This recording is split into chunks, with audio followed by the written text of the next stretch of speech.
بسم اللہ الرحمن الرحیم۔ السلام علیکم ناظرین، خوش نصیب مروزی عازمین حج کا اشتیاق قابل دید تھا۔ وہ عرصہ دراز سے بیت اللہ کی زیارت کے شوق میں ماہی بے آب کی طرح تڑپ رہے تھے۔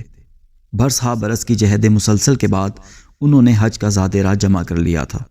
ان کے دل میں خیال پیدا ہوا کہ اتنی محنت شاقہ سے رقم جمع کرنے کے بعد اگر مناسک حج مکمل نہ کر سکے یا ادھورے رہ گئے تو ایسے حج کا کیا فائدہ؟ کیوں نہ ہو کہ یہ سفر کسی عالم ربانی کے ساتھ کیا جائے جو انہیں مناسک حج بھی مکمل کروائے اور ایمان افروز دروس بھی دیتا رہے۔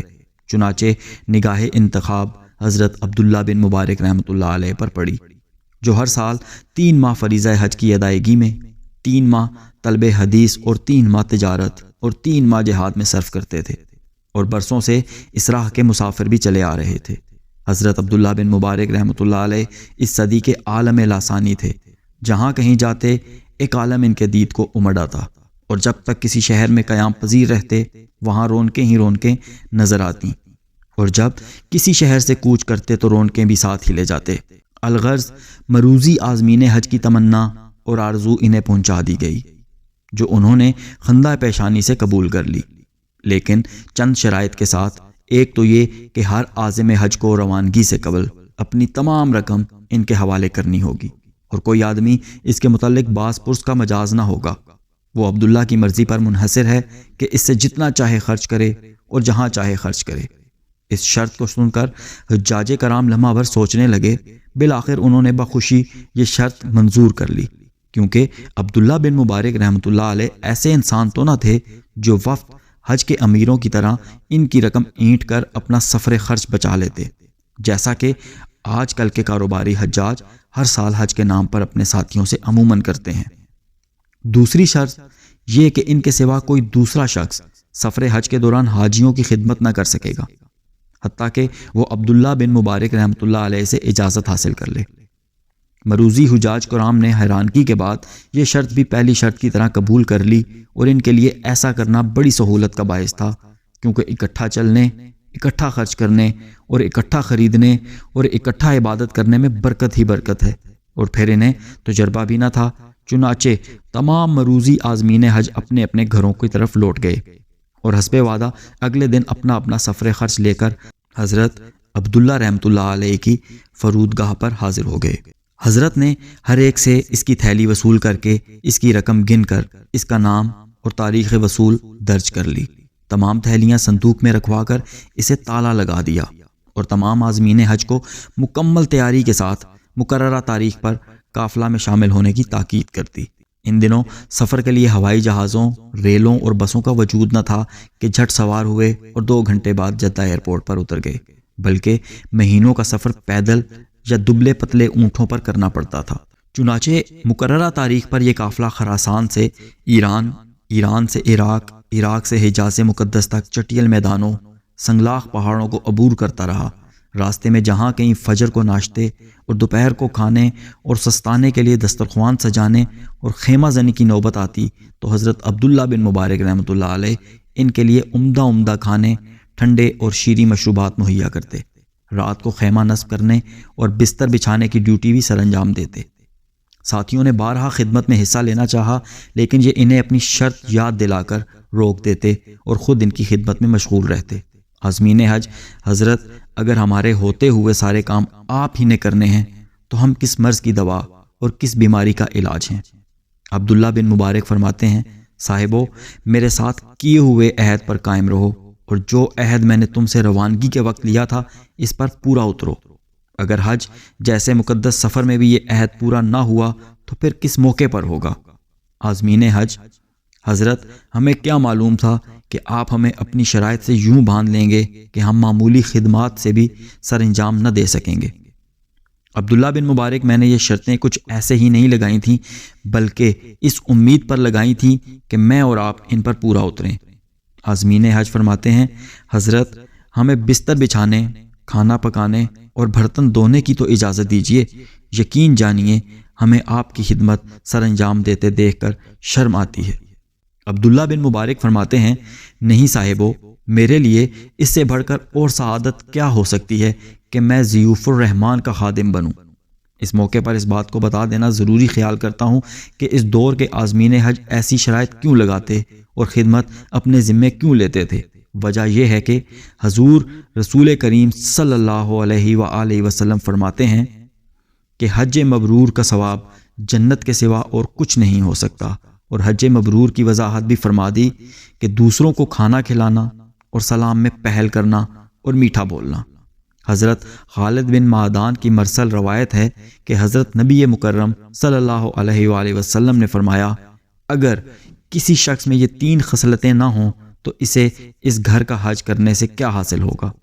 تقویٰ و پرہیزگاری جو اسے اللہ کے حرام کردہ کاموں سے بچائے، بردباری جو اسے بجا اور بیجا غصے اور جہالت کے کاموں سے بچائے، حسن رفاقت جو اپنے ہم سفروں سے کرنی پڑتی ہے۔ حضرت ربیعہ فرماتے ہیں کہ سفر میں مروت 3 کاموں میں ہے: اپنے مال دوسروں پر خرچ کرنا، ساتھیوں کی مان لینا اور مخالفت نہ کرنا، اور دل لگی کرنا، ایسی دل لگی جس میں اللہ کی ناراضی نہ ہو۔ حضرت ابو قلابہ رضی اللہ تعالیٰ عنہ فرماتے ہیں کہ حضرت صلی اللہ علیہ وآلہ وسلم کے پاس ایک وفد آیا اور اپنے کسی ساتھی کی تعریف کرنے لگا کہ اگر وہ ہمارے ساتھ چلتا تو تلاوت قرآن میں مصروف رہتا اور ہم پڑاؤ کرتے تو وہ نوافل ادا کرتا رہتا۔ رسول اللہ صلی اللہ علیہ وآلہ وسلم نے پوچھا، اس کی سفری ضرورتیں کون پوری کرتا تھا؟ آپ نے ان ضرورتوں کا نام لے لے کر پوچھا، حتیٰ کہ یہ بھی پوچھا اس کی سواری کو چارہ کون ڈالتا تھا؟ انہوں نے کہا کہ ہم سب۔ تو آپ نے فرمایا، تم سب اس سے بہتر ہو۔ سلف صالحین میں سے ایک بزرگ جب حج کو نکلتے تو وہ ساتھیوں کے ساتھ شرط کر لیتے کہ سفر حج میں خدمت وہ خود ہی سر انجام دیں گے، چنانچہ وہ ساتھیوں کے کپڑے دھوتے اور انہیں غسل کراتے۔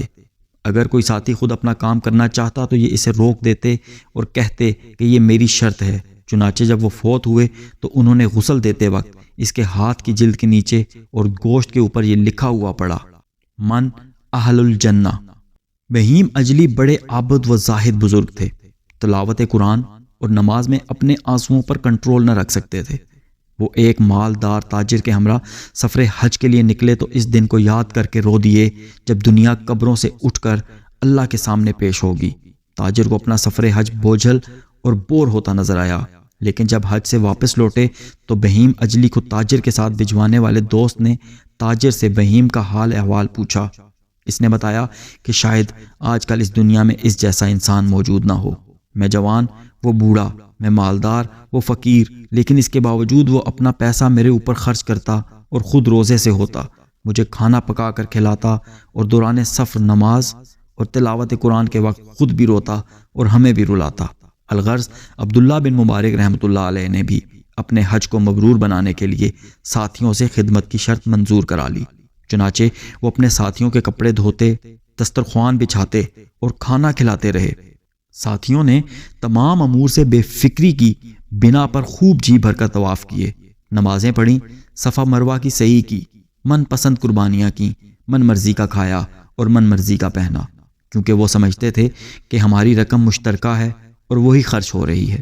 مناسک پورے ہونے کے بعد آتش شوق بجھانے کے لیے مدینۃ الرسول صلی اللہ علیہ وآلہ وسلم کا قصد کیا تاکہ اپنے اس ہادی و مرشد کے شہر اور مسجد کی زیارت کریں، جس کی بدولت اللہ تعالیٰ نے امت مسلمہ کو صراط مستقیم پر گامزن کیا، اور اس رحمت للعالمین پر درود پڑھیں جس پر اللہ اور اس کے فرشتے بھی درود بھیجتے ہیں۔ چنانچہ شدت شوق کی وجہ سے ان کے قدم زمین پر ٹک نہ سکتے تھے۔ جو ہی انہیں سنیت الوداع کی پہاڑیاں نظر آئیں، ان کے دل سینوں میں رقص کرنے لگے۔ وہاں کی جھلسا دینے والی گرمی، ایمان کی برفاب سے باد و نسیم محسوس ہونے لگی۔ سیدھے مسجد نبوی صلی اللہ علیہ وآلہ وسلم میں گئے تو اس کی رونق نے آنکھوں کو خیرہ کر دیا۔ نہایت خشوع و خضوع سے تحیت المسجد ادا کر کے روضۃ الرسول صلی اللہ علیہ وآلہ وسلم کی طرف چلے۔ بیت کی طرح لرزتی کانپتی ٹانگوں پر کھڑے ہو کر درود کے لیے ہاتھ اٹھاتے تو آنکھوں میں عقیدت و محبت کا دریا ٹھاٹھے مارنے لگا۔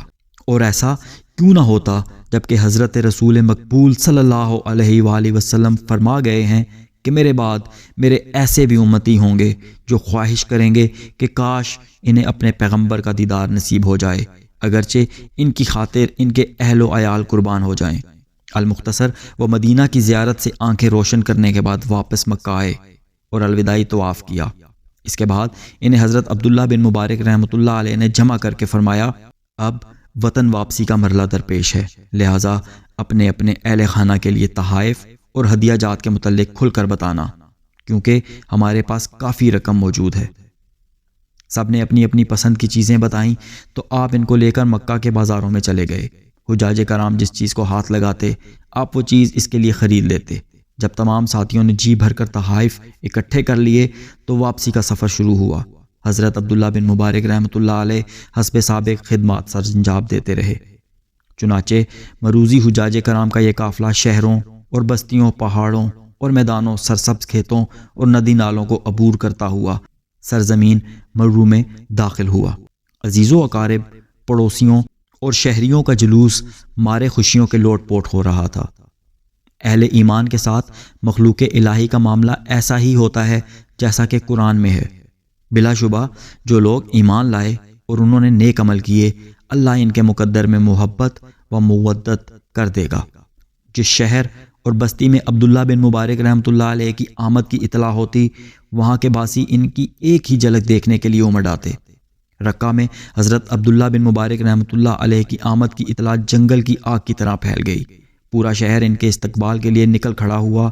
خلیفۃ المسلمین ہارون الرشید کی بیوی اپنے محل پر چڑھی تو اسے شہر کے گلی کوچے لوگوں سے خالی نظر آئے۔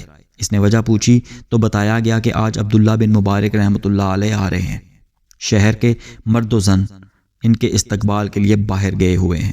وہ حیران ہو کر کہنے لگی، لوگوں کے دلوں پر حکمرانی تو عبداللہ بن مبارک رحمۃ اللہ علیہ کی چل رہی ہے۔ میرے خاوند کے استقبال کے لیے ڈنڈوں کے بغیر کوئی نکلنے کو تیار نہیں، جبکہ ان کے لیے از خود پورا شہر خالی ہو گیا۔ اسی طرح اہل مروزی عوام ان کی ایک جھلک دیکھنے کے لیے بے تابانہ نکل آئی، اور پھر ضیوف الرحمان جو بیت اللہ کا تازہ دیدار کر کے آئے ہوئے ہوں، ان کا استقبال کرنا باعث اجر و ثواب بھی ہے۔ الغرض ضیوف الرحمان کے خاندانوں نے انہیں اپنے بازوؤں میں لے کر سینوں سے چپکایا اور 3 ماہ کے طویل فراق کی وجہ سے روتے ہوئے انہیں اپنے گھروں میں لے گئے۔ ہفتہ عشرہ کے اندر اندر حضرت عبداللہ بن مبارک رحمۃ اللہ علیہ نے اپنے ساتھی حجاج کرام کی دعوت کی اور تناول طعام کے بعد انہیں بٹھا کر دوران سفر کسی کوتاہی کی معذرت کی، جس پر سب حجاج کرام شرما کر کہنے لگے، حضرت جی معذرت کس بات کی، کاش کہ آپ کا شکریہ ادا کرنے کی کوئی سبیل نکل آئے، کیونکہ آپ نے ہمیں آرام و سکون مہیا کیا۔ ہم تو اتنے آسان سفر حج کا تصور بھی نہیں کر سکتے تھے۔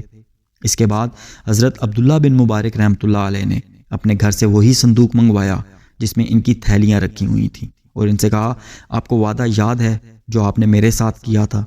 حجاج کرام، کون سا وعدہ جناب؟ عبداللہ بن مبارک، کہ آپ لوگ میرے کسی کام پر اعتراض نہ کریں گے۔ حجاج کرام، جی ہاں، اور ہم اس پر قائم بھی رہے۔ سارے سفر میں آپ نے ہمیں اعتراض کا موقع بھی نہیں دیا اور ہمیں خدمت میں حصہ نہ لے سکنے پر شرمندگی بھی ہے۔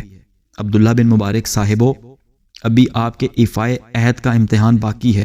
حجاج کرام، حضرت وہ کیا ہے؟ عبداللہ بن مبارک غلام کو آواز دیتے ہوئے، اللہ کے بندے ادھر آ اور صندوق کھول۔ حجاج کرام حیرت میں ڈوب گئے اور سوچنے لگے کہ پتہ نہیں کیا ہونے والا ہے۔ اس نے صندوق کھولا اور تھیلیوں کی گٹھڑی نکال کر ان کے آگے رکھ دی۔ حضرت عبداللہ تھیلیوں پر نتھی کی گئی پرچیوں پر نام پڑھ کر ایک ساتھی سے کہنے لگے، صاحب یہ لو اپنی تھیلی، یہ آپ ہی کی ہے نا، اسے کھولیے اور گن لیجئے، انشاءاللہ آپ کی رقم پوری ہوگی۔ اس کے بعد سب ساتھیوں کے آگے ان کی تھیلیاں رکھ دیں اور انہیں گن لینے کا حکم دیا۔ حجاج کرام حضرت عبداللہ بن مبارک کے اس عمل پر دنگ رہ گئے اور بیک زبان ہو کر بولے، حضرت آپ نے یہ کیا کیا؟ آپ ہماری رقوم یہیں چھوڑ گئے تھے۔ عبداللہ بن مبارک، آپ کو اس پر کیا اعتراض ہے؟ حجاج کرام، ہم اعتراض نہیں کر رہے، لیکن ہم نے یہ رقوم حج بیت اللہ کے لیے عرصہ سے جمع کر رکھی تھی اور آپ ہمیں واپس کر رہے ہیں۔ ہمارے حج کیسے ہوئے اور خرچ کہاں سے کرتے رہے؟ عبداللہ بن مبارک، آپ اپنے حج اللہ کے مال سے کرتے رہے اور انشاءاللہ آپ کو ثواب بھی پورا ملے گا۔ ہماری تو ایک پائی بھی خرچ نہ ہوئی تو پورا ثواب کیسے ملے گا؟ عبداللہ بن مبارک خلوص، حسن نیت اور حسن عمل کی بنا پر۔ حجاج کرام، حضرت آپ نے ہمیں پہلے کیوں نہ بتایا کہ کھانے پینے اور تحائف خریدنے میں احتیاط سے کام لیتے؟ واللہ ہم تو آج تک یہی سمجھتے رہے کہ آپ ہم پر ہمارا ہی پیسہ خرچ کر رہے ہیں، اور باوجود یہ کہ ہمارے دلوں میں کھٹکا پیدا ہوتا تھا کہ ہمارا پیسہ اتنا تو نہ تھا جتنا خرچ ہو رہا ہے، لیکن یہ سوچ کر خاموش ہو جاتے کہ شاید اکٹھا کھانے اور اکٹھا خرچ کرنے اور اکٹھا خریدنے کی برکت ہو۔ عبداللہ بن مبارک: بھائیو، اگر میں یہ عمل پہلے بتا دیتا تو ممکن تھا کہ آپ مناسک حج میں وہ محنت نہ کرتے جو آپ نے اپنا پیسہ خرچ ہونے کے خیال سے کی۔ اب آپ کا حج بھی ہو گیا اور رقم بھی محفوظ رہی۔ حجاج کرام: حضرت، آپ یہ رقوم اپنے پاس رکھیے، اللہ تعالیٰ آپ کو حسن نیت کا اجر نصیب فرمائے گا اور حسن عمل کا بھی۔ ہمیں یہ رقوم گھر لے جاتے ہوئے شرم آ رہی ہے۔ عبداللہ بن مبارک: اللہ تعالیٰ آپ کو بھی آپ کی نیت اور حسن عمل کا ثواب دے گا، اور مجھے بھی، اور رقوم کی واپسی کے بغیر وعدہ پورا نہ ہوگا۔ واللہ وعدہ پورا کیجیے۔ حجاج کرام اس منفرد جود و سخا اور اخلاص عمل پر دیوانہ وار شکریہ ادا کرنے لگے اور اپنی اپنی رقوم لے کر گھروں کو لوٹ گئے۔